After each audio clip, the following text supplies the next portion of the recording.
Mumwambie ex wangu nimeishapata mpenzi wangu,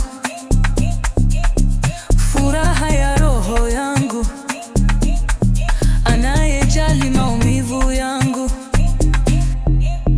Mumwambie ex wangu aache kupiga simu yangu, nimeishapata kipenzi kyangu, amerudisha tabasamu yangu.